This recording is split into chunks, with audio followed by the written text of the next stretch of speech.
Welcome to the Never Too Early Fantasy Football Podcast, where it is never too early for fantasy football. My name is Jeff. And I'm Alex. As always, thank you for downloading, listening, liking, and commenting on our podcast videos. Please join our community by subscribing to us on the socials. Our handle on all platforms is at N2E Fantasy. We are also available on all major podcasting apps by searching N2E Fantasy. Alex, what do we have on today's show? On this episode of the Never Too Early Fantasy Football Podcast, we are releasing my top 10 rookie tight ends of the 2025 class. But first, Jeff, what's the latest NFL news? So, the NFL and the coaches and owners have had a conference and they have adopted some new rules that will impact the 2025 season. And the first is the NFL will now allow both teams to possess the ball in overtime. However, the entire measure did not pass even though both teams will be able to possess the ball in overtime, the overtime period still remains at 10 minutes. So there is a scenario where a team can take a 10-minute drive down the field and score to win the game. So we'll see what happens there. Do you think that'll lead to teams running more heavily in overtime than they typically would have? Possibly, but you also have to realize your running back's the most vulnerable probably for an injury at that point also. So it'll be really interesting to see what teams do.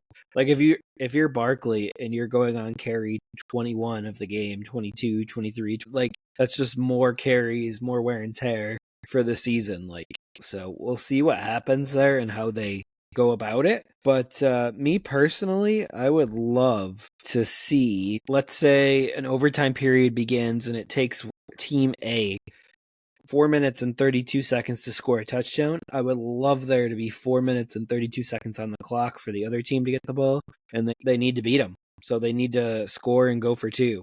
Like that's their only way to win the game. That would be my ideal scenario for this. I don't know. I don't really care for the time limit, but I mean, I guess they want it because they don't want players to get too tired going into extra time. I just think, like you said, if the one team uses up the entire time, that kind of defeats the purpose. But we'll see. Yeah, they'll revisit this, but my method, let's say Houston, however long it takes the first team to get the ball, let's say Houston's the first team getting the ball, they decide to gun it, to just go as quickly as possible, and they score in 92 seconds.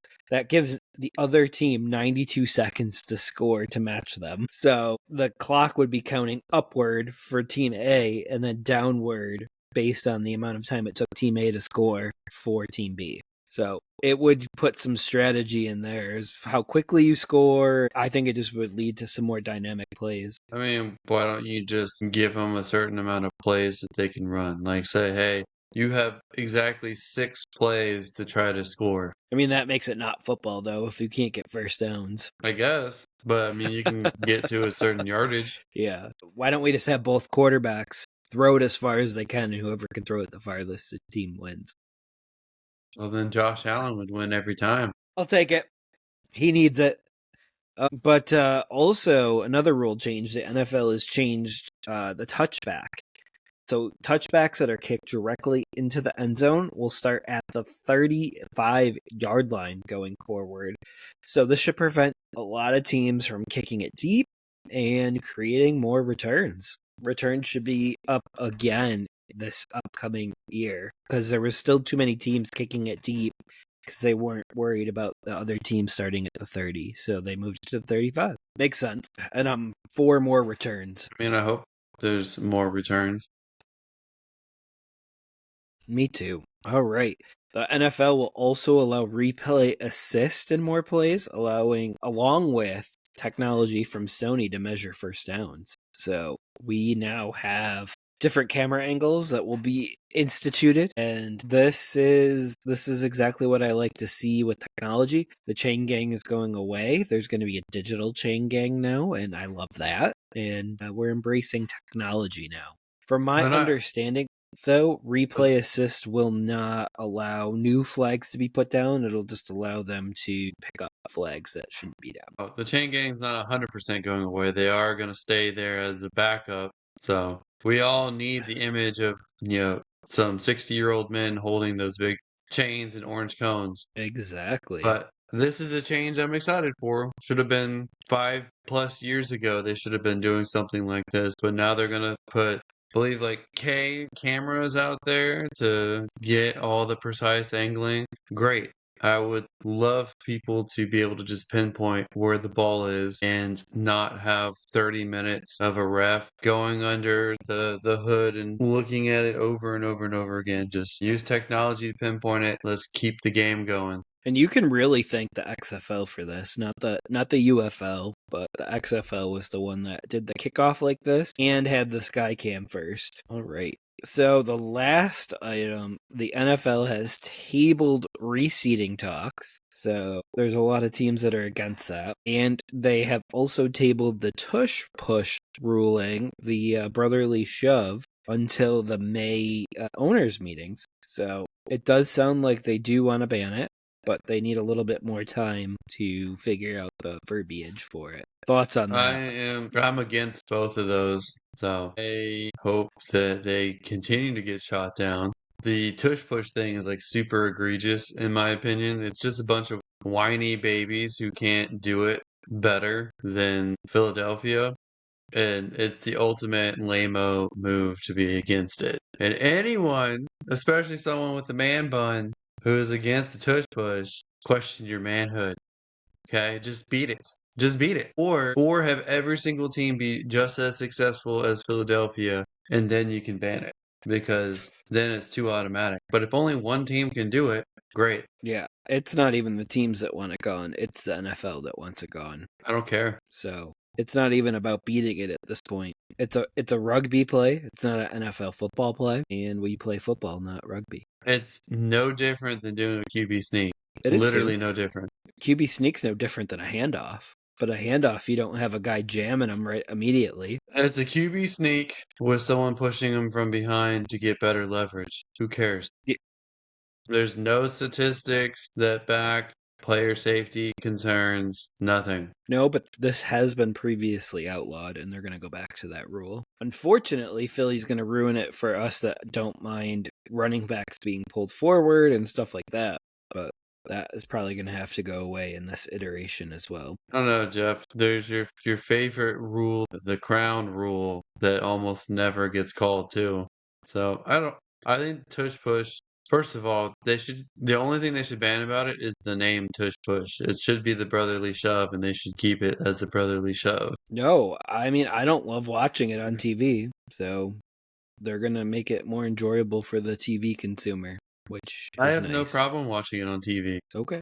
But 50% of people do have a problem with watching it on TV. Okay. Just Well, eliminate it. I think that's for weak people. But anyway, I don't even like Philadelphia particularly, so I have no skin in the game on that team. I don't hate them or love them. I'm indifferent. I think they would be just as successful if they ran the quarterback sneak.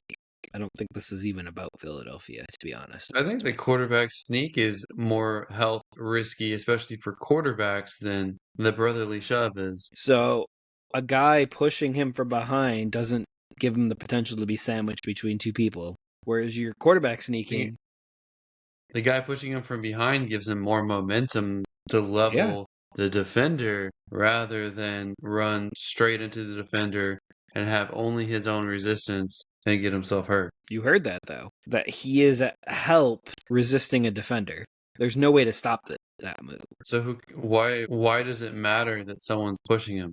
Like, it's You don't always think been that person could easily fall on the quarterback? has the quarterback gotten hurt from doing this? Because I all these mean, teams have Jalen was tried to hurt all year replicate it. last year. Do you know what play it was on? Was it the tush push? I don't know. Was it? No. Wow, that was definitive without you really even knowing when it was. No, because if it was, they would be showing that it would be all over Twitter as the reason why they should ban it. That's not why they're banning it, though. Your Buffalo Bills head coach McDermott said health reasons, player safety. Who is he protecting?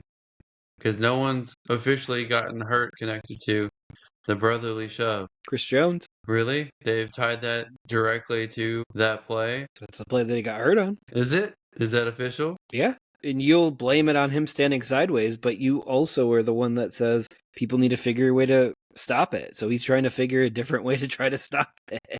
That just had no chance of working. I had no chance of working to be sideways. That's not how physics works. They're not physics majors out there. Well, clearly in this case. They're NFL football players. Well, if anyone needs to know how physics works, it's an NFL football player who uses momentum in all of their plays. Well, regardless, just know when May rolls around that this is most likely going to be banned. Like, there's momentum going for it. Roger Goodell's going for it. It's going to happen. It really is the no fun league. How is that play fun? Like, what? First of all, don't you like success? I do. It's successful. It's one of the most successful plays Philadelphia can run. And Buffalo runs it better at least in the regular season. And they want it gone. If Buffalo gets a tight end post play that is automatic touchdown every single time, is it okay if the NFL bans it? But you act like the team that's asking for it to be banned isn't successful at it. That's not a fair assessment. First of all, McDermott changed his tune when Houston stopped Buffalo from doing it successfully. No, because he did it in the playoffs too. I don't think it was successful in the playoffs, right? They tried it against Kansas City, and they didn't beat them. Right, but you said it was after Houston. Why would they continue to do it if he changed his tune? Houston started the trend of stopping Buffalo from being successful at it. And then all of a sudden, they don't want to do it anymore. I mean, they did it 3 times in the KC game, 4 times. How many times did they convert? Twice. They converted 2 or 4 times? Yep. The 2 that mattered, they didn't get. Yeah, that doesn't sound very successful then. Nope. If it's an automatic play every single time, but they only got it 50%, it doesn't seem that boring then. Because they were stopped twice. One or 2 games is a small sample size. Over the course of the season, they were more successful than Philadelphia at it. So it's not even Philadelphia's move anymore. It's Buffalo's. And they're asking for it to go by. Philadelphia did it successfully in the Super Bowl and won a Super Bowl. I know. They would have won it without that move, too. So that move is not that impactful. If it's not that impactful, why is it being banned, Jeff? Because it's a rugby move. Football is rugby football. Adjacent.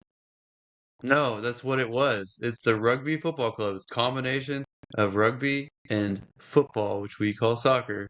And at some point, they dropped the rugby part and just made it just football. But it was Rugby Football Club.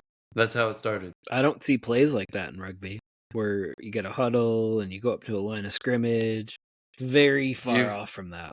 You've never seen a scrum then? But that's only if there's a scrum. It's not like the play just stops. In the NFL as well, you can get extra yards by pushing the runner, especially if he's still standing, until they eventually blow the whistle. So it's no different from that plus the QB sneak together. Sadly, Philadelphia exploited the rule that they took away, and now they're going to ruin that part for everybody as well. Why is anyone mad at Philadelphia for being compliant with the rules? Well, if you remember correctly, Bill Belichick was always compliant with the rules, and the NFL changed them when they realized that Bill had loopholes to the rules. No different. He was always compliant? Like having someone spy on the Jets practice with cameras? That kind of compliant? I'm talking about going off sides and having the clock tick another 40 seconds off, and then they had to close that loophole. Stuff like that. Yeah, I think that's different than just running a play. That was legal, but the NFL stopped them from being smart. Well, I think in that case, that went against the spirit of what was supposed to happen, which is why they changed it. And I can understand why they changed it. That one I'm kind of more 50 on. But as far as the brotherly shove, it's literally, in my opinion, an alternative version of a QB sneak. I would rather just see the QB sneak. That's essentially out of the game right now, too, by the way. You don't see that anymore. Josh Allen once in a while. Well, no, they're literally the brotherly shove is the new version of a QB sneak. Yeah. We're just going to go back to the old version. I think it's safer for quarterbacks as long as they stay low. It's the crazy ones that try to go too high that risk getting hit too hard. Well, we'll see. But you just mentioned quarterbacks, and the Raiders did extend quarterback Geno Smith with a 2-year extension, now tying the team with the quarterback to 2027. How do you feel about that, Alex? Because I know we're going to disagree here too. Oh, first of all, he was at the end of his previous contract and only had $20 million left. Basically, none of it was guaranteed at this point. So now they bring it up to $105 million over 3 years. The first 2 years now are basically guaranteed. I don't think that's a bad contract at all. I think they can get out of it fairly easily, especially after 2 years. I don't think this is going to stop them from drafting a quarterback either this year or next year. So I don't get the big deal why anyone would be upset over this, especially since it's essentially an average of $33 million every season, which is peanuts compared to the season $60 million per year that other quarterbacks are getting. We'll see. I'm not a big fan of this contract. I'm not a big fan of doling out this money to an unproven quarterback that is going to be 36, and there is very, very, very, very, very, very few circumstances of quarterbacks after the age of 35, 36, 37 performing at any level that's worth anything. This is right around when Drew Brees fell off the cliff. It's right around when Peyton Manning fell off the cliff. And they were elite. Geno Smith is not elite. So Raiders. Geno Smith has had 3 good years in a row. Dude, So I there's don't know how not you a say single unproven. person on the planet that would ever say, "Thank God we got Geno Smith. We're now a Super Bowl contender." Not a phrase that anybody would ever say. Well, the Raiders have made it a point to say they're trying to stabilize the franchise. So they brought in Pete Carroll, who's had a pretty good career in the league, and they brought in Chip Kelly to be the offensive coordinator. They brought in Tom Brady as a minority owner. They brought in now Geno Smith, who's both familiar with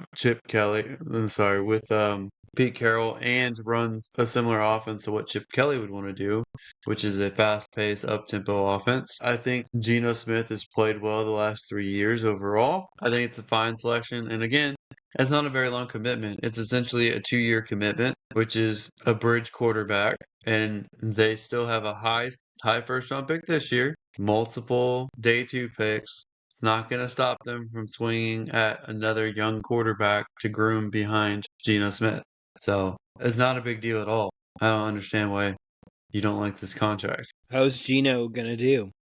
Being the I Kirk expect him Cousins to. this year. I expect Geno to be smack dab in the middle of the quarterback rankings. Like I think he's quarterback 16 or 17, which is perfectly acceptable. So if the Raiders aren't taking a quarterback in their top 6 picks this year, what you're telling me is they're going to be floating around in mediocrity now, and they're never going to be one of those teams that have one of those top picks again. That sounds like a great franchise, and that sounds like a way to float around in mediocrity for a very long time. Okay, well I can say the same thing with Seattle signing Darnold. They're going to be. Except for Darnold just went 15-2 in the regular season last year. Darnold has just had 1 year of success his entire career so far, and Geno Smith has had 3 in a row. But 15-2 is better than anything Geno did in any of those 3 years.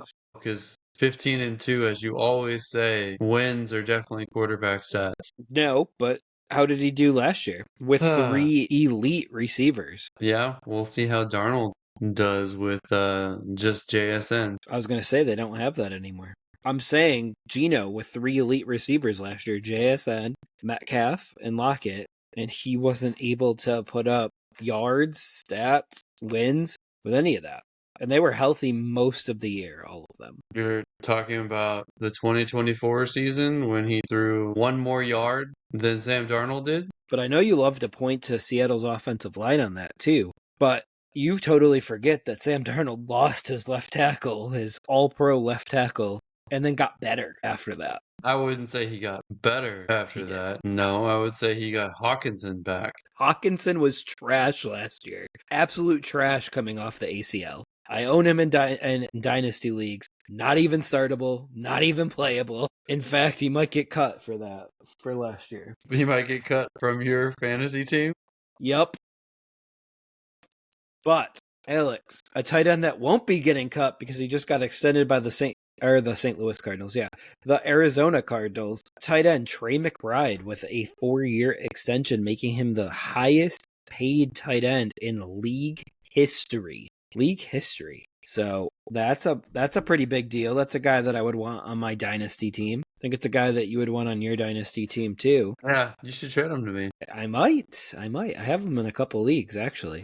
But so that pretty much pairs him with Kyler Murray for as long as Kyler Murray is still there. Kind of, he might be the first pass catch option even over Marvin Harrison for the foreseeable future. But we'll see if that flip-flops anytime soon. What you looking up, sir? But just looking up Sam Darnold stats. I didn't know if you were looking up TJ Hawkinson stats just to see that he had 455 yards receiving last year and 0 touchdowns. 55 yards or whatever used to be what tight ends got for a whole season. But he's not the reason they got better at 455 yards. He averaged 45.5 yards a game that he played. Darnold didn't get better. He had an initial bump because they played the Colts. And then after that, his completion percentage dropped. Blasphemy. And it didn't completely drop. Look at his 78.6% completion percentage in week 13. And then 76% in week 16. Atlanta, whose defense was atrocious because they double dipped at quarterback. They were middle of the pack for defense last year. They have a defensive head coach. They were terrible. Green Bay with a 76.7% completion percentage. Mm-hmm. He hovered around 70 all year. I got rocked by Detroit week 17. Okay. But he rocked Detroit in week 6. 81.5% completion percentage. Yep. The week before he lost his left tackle. There you go. There's your difference. Was destroyed by New York. Also, Detroit had a completely different game plan against Sam Darnold, and they did mention that. So yeah, that's true. If you remember correctly, Aaron Glenn walked up to the head coach, made sure he had his full blessing to approach Sam Darnold this way, knowing that his job could be on the line for. But another quarterback is off the market too. The Chargers signed quarterback Trey Lance to a 1-year deal, which is highly noteworthy, but not something that I expect to turn into anything. I mean, Greg Roman was Colin Kaepernick's offensive coordinator, so I feel like Trey Lance is in that same mold. Makes total sense to me. But as we both know, with Herbert there's like no chance Trey Lance ever will surpass him. Maybe he'll fill in if there's an injury or if they get a big lead or it's last game of the year they don't care about winning it per se. Yeah, I just don't see him making a mark in the NFL at this point. Like, I feel like that ship has completely sailed. What is he, like 24, 25 now? Probably 25? Mm-hmm. Probably same age as Bo Nix and Penix. I just don't know if I see a team giving him a shot, though. I think that's the bigger issue here. Where Darnold was going to get shot after shot. Yeah, there's too many 36-year-old plus quarterbacks left. Yeah, the other, he's 20. He'll be 25 in May. He's super young. He's younger than Darnold. I understand. But Sam Darnold went to the 49ers to revive his career, and Trey Lance got booted from the 49ers. So yeah, that's a nice little parallel there. I think it was right around the same time. They shipped off Lance, and I think they signed Darnold to be the backup to Purdy. Yeah. I think there is a big parallel there. But the Cowboys also, speaking of, like, they've replaced Trey Lance with was it Bo Joe Melton? Milton. Yep. Yeah, Joe Milton. They traded a fifth round pick for Milton in the seventh, which is basically the Patriots getting a minor bump on what they spent on Milton in the sixth round. But a lot of Milton stands out there think that the Patriots got shafted with that trade compensation, but to me that tells me that Dallas gave them the best offer, which means the rest of the NFL doesn't value Milton and his great performance against the Bills third stringers at the end of the year as much as media members do. Yep. No, totally. I also think that Mike Vrabel wanted to go in a different direction at backup quarterback, and he went with Josh Jobs. So Yeah, he didn't want people clamoring for the backup if May struggles a little bit, which makes total sense to me. You want to get the guy that you spent your first round pick on that you believe in the opportunity to keep playing and growing rather than fans wanting to turn to the backup at the slightest sign of trouble. no, I really like Drake May this year. I think he's better than Geno going into this year, especially now with Steph Diggs as a receiving option. And I don't think that's all that they're going to do, too. They might draft another wide receiver day one or day two. And I definitely think they're going to continue adding to that offensive line. So hopefully Drake May continues to improve. I already saw an offseason clip of him working out, and his mechanics and his throwing look way better than last year already. I like it a lot. So Yeah, I can't wait for the draft to pass, Alex, because I feel like behind the scenes here, at least once or twice a week, so and so's going for a running back, so and so's going for a I just, I'm ready for it to actually happen now. yeah, I've held off I'm myself done with from doing mock speculation. drafts. I've held off from doing mock drafts the past couple of weeks just because I feel like everything's in flux now. Because now we're full on steam doing the smoke screens and everyone throwing out 7 different picks that each team will make and all the different trades that are going to happen. I have I'm very absolutely curious. no gut feel after like the third pick, to be honest. I have no gut feel after the first pick right now. Yep. I mean, it does make the most exciting part of the draft, I guess. Like, I would rather not know going into it, but also I would rather get it right too. Competing Yeah. priorities. All right, so that wraps up the news portion, and now we have the top 10 rookie tight ends as presented by Alex. So, leading into the actual NFL draft coming up soon, we know we just talked about it. This is again, for you guys, this is the actual prospect rankings, not fantasy rookie rankings. We will do that probably post NFL draft, where we do our top 24 rookies. But for now, my top 10 rookie tight end prospect ranking start with number 1, Tyler Warren out of Penn State. He is 6'6", 256 pounds. His best attributes to me are his contested catch ability and his freak athleticism. I think both of that will translate to the NFL.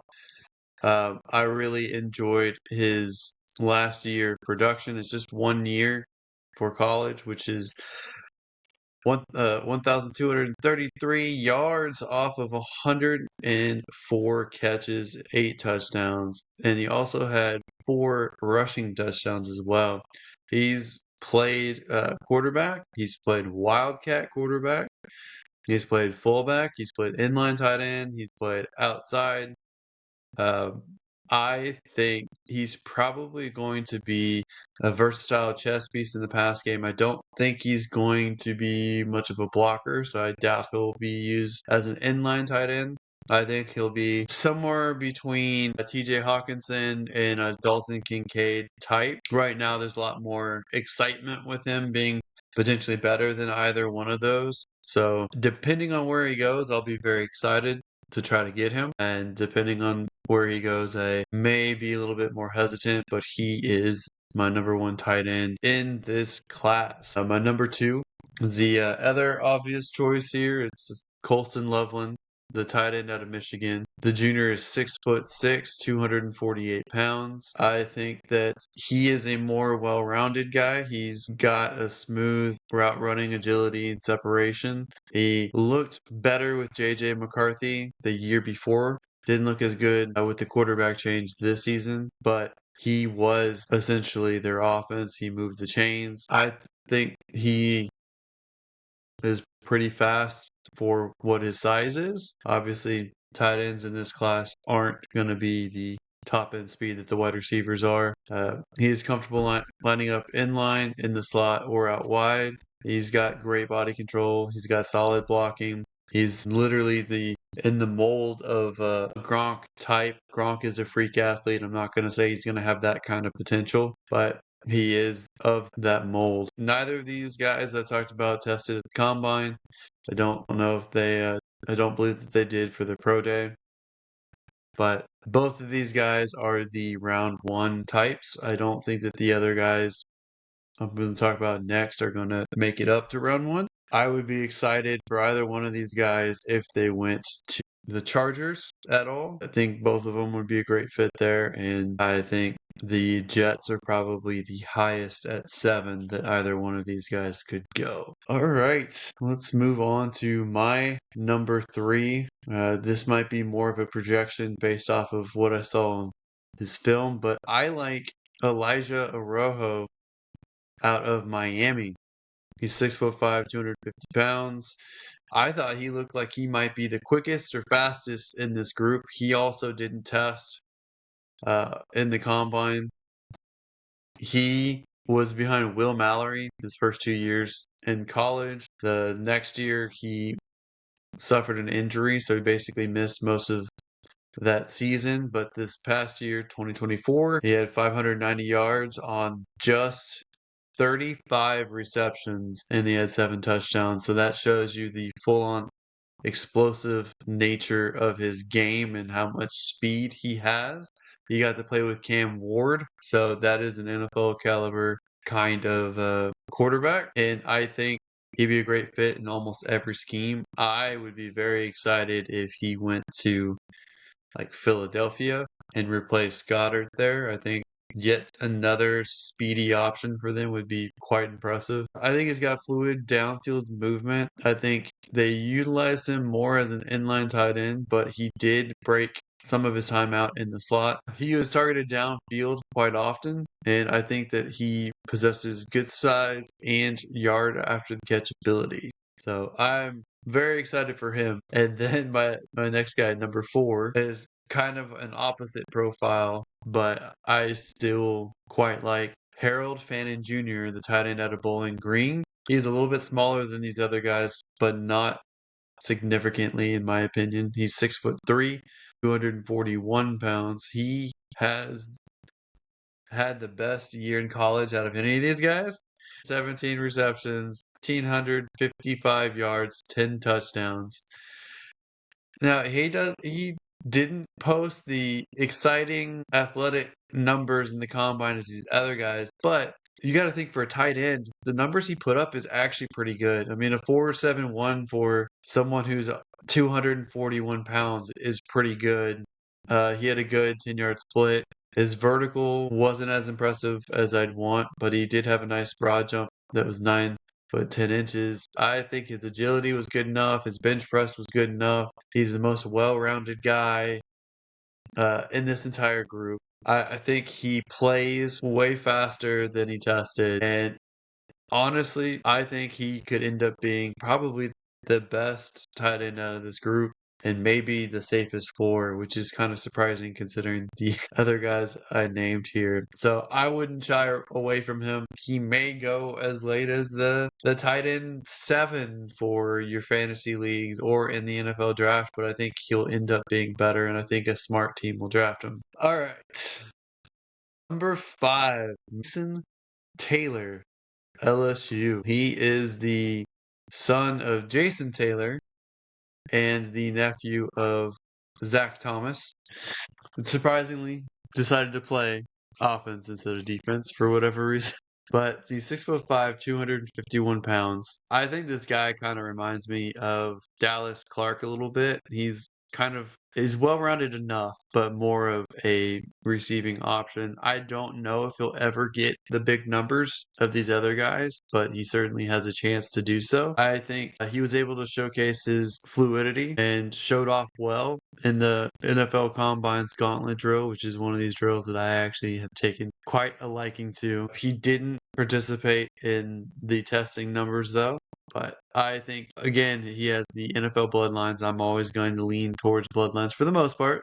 There are exceptions, but I think he's pro ready. He's played a pro ready offense. He's coming from a team that shoots out wide receivers into the NFL, like Neighbors and Thomas and Jefferson and Chase. So I think he's coming ready. He's got his dad and his uncle. He's coming from a great program. He's put up decent production in college. I think he's ready to play immediately. Number 6. I feel like I'm going out on a limb here with this guy, and before his combine testing, I think people were a lot higher. That's Gunnar Helm, the tight end out of Texas, 6'5", 241 pounds. He was the majority of the University of Texas offense. He was the guy they trusted to get first downs. To me, he kind of reminds me of Owen Daniels, who played for the Texans. I think he's not super fast,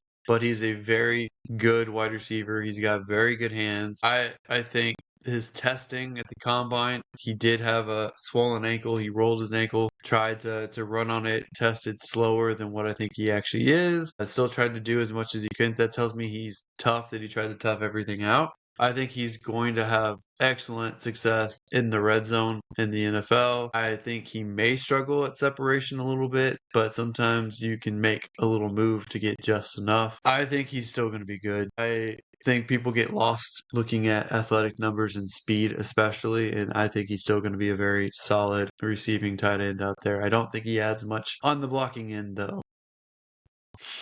All right, we've got 4 more guys here. I'll try to go through them relatively quickly. The next guy on this list is Terrence Ferguson, tight end out of Oregon. Stop me if you've heard 6'5", 255 pounds. Yet again from this group, he had a relative athletic score of 9.81, which is very good. He had one of the faster times, if not the fastest time, at the 40 with a 4.63 out of the tight end group. Had a very good 10-yard split. Had a very good vertical jump with 39 inches. Great broad jump. 10 foot 2 inches. So good athleticism. He had decent production in college. Not so much from the touchdown department, but he was an effective offensive weapon, and I think he'll be that in the next level. His 2024 tape had some big plays after the catch. I think he averaged 9 yards after the catch per reception. He racked up the second most among FBS tight ends last year. Many of those plays came through traffic and after contact, and I think he's a natural route runner, and he regularly stays on pace with his quarterback, finding soft spots against both the zone or beating coverage. I think for him, he's really shown out, and more people paid attention to his tape after those combine numbers. But I think he could be really good at the next level. We'll see. A lot of people like to compare him to Zach Ertz. All right. The next guy, number 8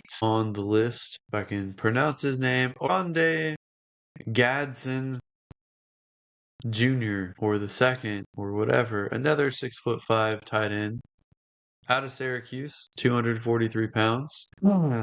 Let's I think that it's important to notice that he converted from a wide receiver to a tight end, gained a little bit more weight. His father was also an NFL wide receiver. I think that he will be more serviceable in a more inline role going into the league. And he is quite still inexperienced at tight end. He's going to be rough around the edges, but he has a really good potential, especially bloodline player plus former wide receiver. He's going to be able to be a good receiving option. He's going to struggle at pass protection and blocking. I expect a lot of slot usage from him early on in his career to get him more comfortable into being a tight end, but the frame is there. Everything is there to potentially succeed, and I think he has a chance to see with that growth that his role will grow. Other than that, he is purely a prospect, and it's just projecting his upside. Okay, and we got two more left here. Both of them might be undervalued in the fantasy community as well. Luke Lackey out of Iowa. Iowa produces tight ends like candy out there. He's 6'6", 251 pounds. Sorry, that was not a good metaphor. Anyway, I think that he has the chance to be the next big tight end from Iowa. He's got a relative athletic scoring of 9.68.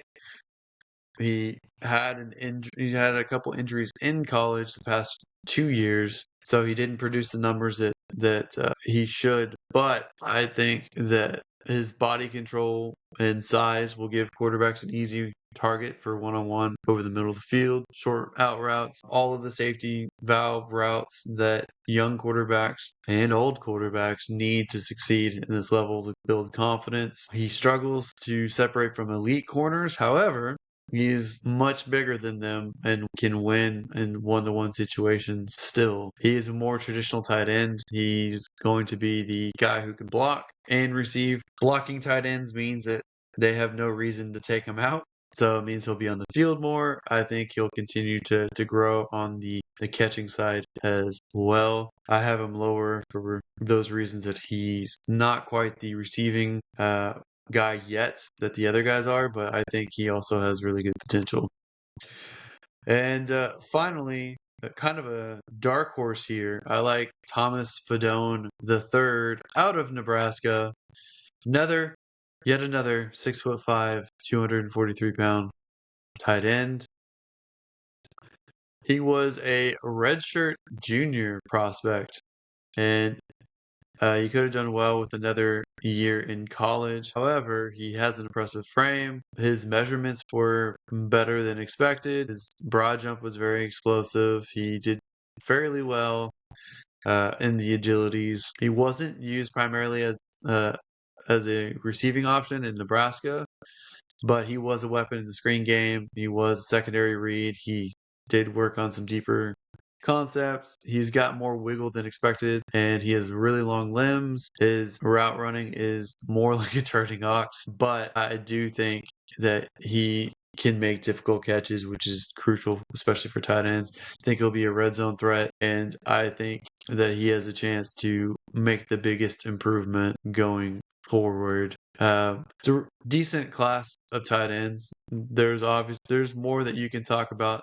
Those are the 10 that I decided were my top 10 after combing through them. Jeff, have you heard of most of those guys? Were there any you hadn't heard of? Do you have any questions? I have not. I would love for you to repronounce Luke's last name, though. I believe it's Lachey, like former boy band member Nick Lachey. It is spelled Lache. Exactly like Nick Lachey. Sure, we can say Luke Lachey. To all of our Backstreet Boys fans out there, 98 Degrees. Or one of those Luke boy bands. Lachey, Luke Latchkey, Luke Lushy, Luke, I don't know, whatever. So, who do you think that I believe is going to have the highest fantasy value for this year? Because I already have preliminary statistics for each one of these. Most of these guys that you've went over. Probably Warren. Nope. He's number 3 on my list. Is Loveland number 2 or number 1? Number 2. Arroyo? Nope. Ferguson? Nope. Taylor? Nope. Fannin? Yup. Wow. He's my number 1 tight end going into this year. You just projected his statistics from college and made it into a thing with the pros, huh? Yeah. He might be able to contribute right away, so we'll see. That's my hope.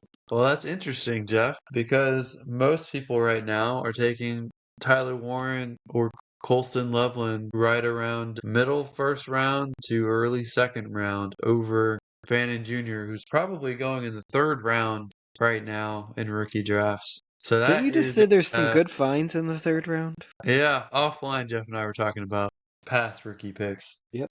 So if he is going to produce the most out of the tight ends and you're taking him in the third round, that's pretty interesting. Yep. That's why I draw these out so I don't get swayed too much by the public and media. But I know we just did quarterbacks on the last one, and my top 3 for scoring quarterbacks is Shedeur Sanders, Cam Ward, and then would be Jackson Dart, number 3. So good times. Yeah, I've heard some rumors that the Titans may draft Cam Ward's former wide receiver Kyle Williams, who is rising up draft boards himself. They need it. They don't have much behind Calvin Ridley. And I guess it's debatable at this point how much Calvin Ridley actually has left. So there's that. Yep, he's not as good as Christian Kirk, I'll tell you that.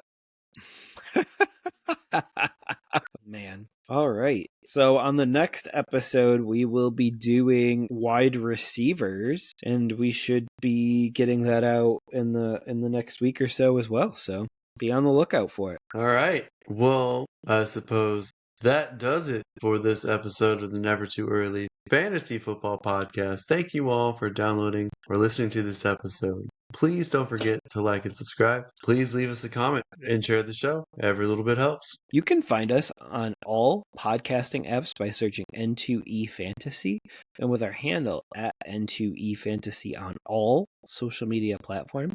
Please join our community and give us a follow. Until next time, take care of yourselves and remember, it's truly never too early for fantasy football. Thank you again. Hi, everybody.